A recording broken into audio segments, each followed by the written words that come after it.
Oke, baik, dimulai. Assalamualaikum warahmatullahi wabarakatuh. Waalaikumsalam Waalaikumsalam warahmatullahi warahmatullahi wabarakatuh. wabarakatuh. Baiklah, terima kasih atas kesempatannya teman-teman semuanya. Kami di sini akan melakukan presentasi dengan mata kuliah pengantar coding dengan dosen pengampu Bapak Busran MT dengan judul Proyek Aplikasi Pengolahan Data Bilangan Menggunakan Bahasa C. Sebelum kita mulai presentasinya, maka perkenalkan dulu saya Widya Melani Putri dengan NIM 24334048 sebagai moderator dan rekan-rekan saya. Dan saya Ramadhani dengan NIM 24334035 sebagai pemateri pertama. Dan saya Vanitiara Rizal dengan NIM 24334044 sebagai pemateri kedua. Baiklah, tanpa berlama-lama kita mulai saja presentasi kita pada pagi hari ini dengan pemateri pertama yaitu Ramadhani. Baik, terima kasih moderator atas kesempatannya.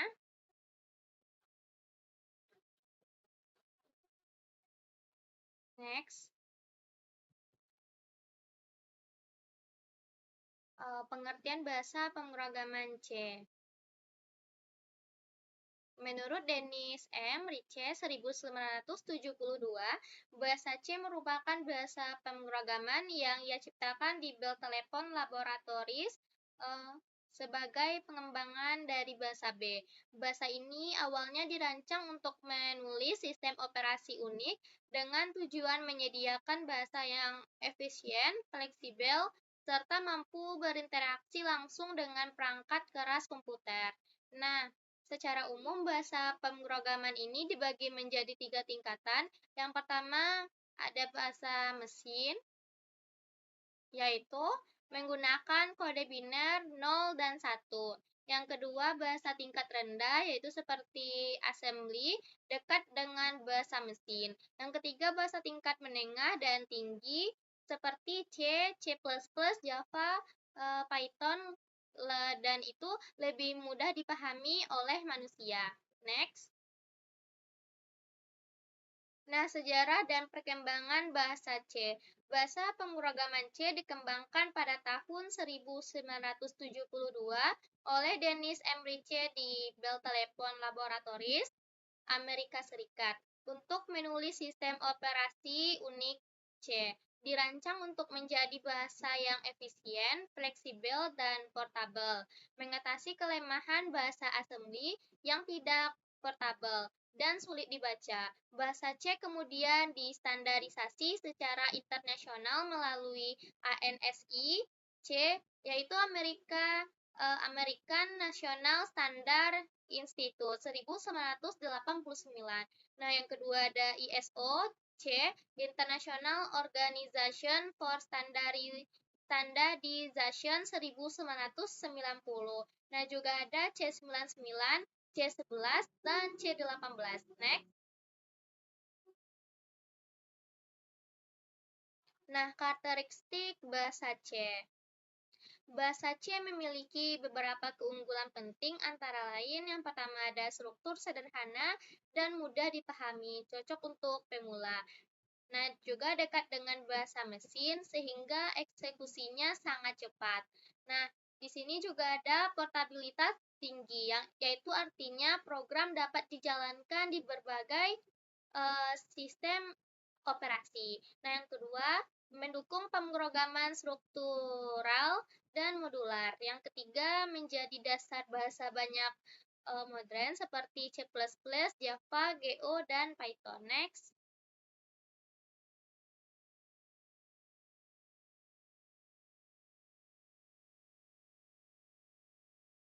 Nah, struktur dasar program bahasa C. Penjelasan bagian ini digunakan untuk mengimpor library standar C agar fungsi-fungsi tertentu bisa digunakan. Nah, yang pertama ada stadio H untuk fungsi input atau output seperti print dan scav. Nah, yang kedua ada stdlib H untuk fungsi ren, start, dan fungsi umum lainnya. Yang ketiga ada time H untuk fungsi time 0 agar data acak berubah setiap kali program dijalankan. Next. Pendefinisian konstanta. Nah, mendefinisikan konstanta N bernilai 150, yaitu jumlah minimal data acak yang akan dihasilkan oleh program. Dengan define, nilai ini bersifat tetap dan tidak bisa diubah saat program berjalan. Next.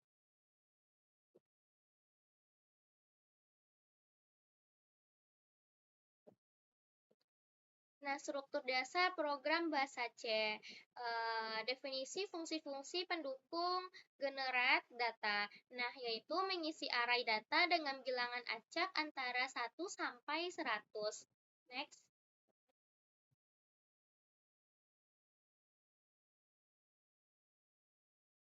Tampil data. Yaitu menampilkan data acak dengan format rapi 20 data per baris.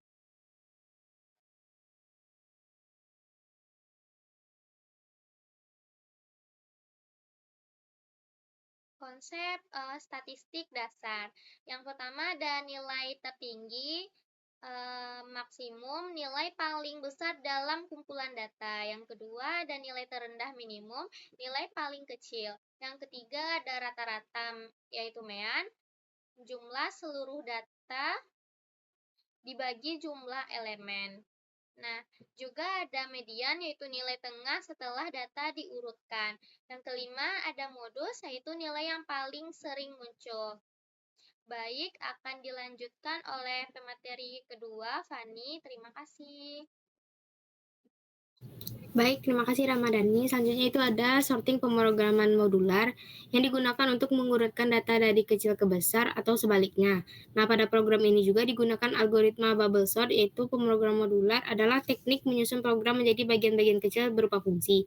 Yang tujuannya adalah agar program ini mudah dipahami, diperbaiki, dan digunakan kembali. Nah, terus ada perancangan program. Yang pertama itu program mulai yang gunanya untuk menampilkan seluruh data. Yang kedua itu sistem membuat 150 data acak untuk mengurutkan data dari kecil ke besar. Terus yang ketiga tampilan menu utamanya yang gunanya untuk mengurutkan dari data besar ke kecil. Yang keempat itu user memilih proses sorting, maksimum, minimum, rata-rata, dan rata-rata. Nah, yaitu gunanya untuk menentukan nilai tertinggi, nilai terendah, dan nilai rata-rata. Terus yang kelima juga menghitung median. Terus yang kelima itu jalankan fungsi sesuai pilihan untuk mencari modus. Yang keenam kembali ke menu. Yang ketujuh keluar program jika memilih 0, yaitu menghitung berupa banyak data yang sama. Selanjutnya itu hasil tampilan program seperti yang tertera pada PPT. Setelah proses dijalankan, sistem secara otomatis menghasilkan 150 bilangan acak dengan rintang nilai antara 0 hingga 99 menggunakan fungsi run. Nah, data ini kemudian disimpan dalam sebuah array yang digunakan sebagai data utama untuk dianalisis. Pada program ini kemudian menampilkan menu interaktif yang memudahkan pengguna memilih proses pengolahan data yang ingin dilakukan. Selanjutnya ada pembahasan tiap fitur program. Yang pertama itu menampilkan data. Program ini menampilkan seluruh 150 data acak ke layar.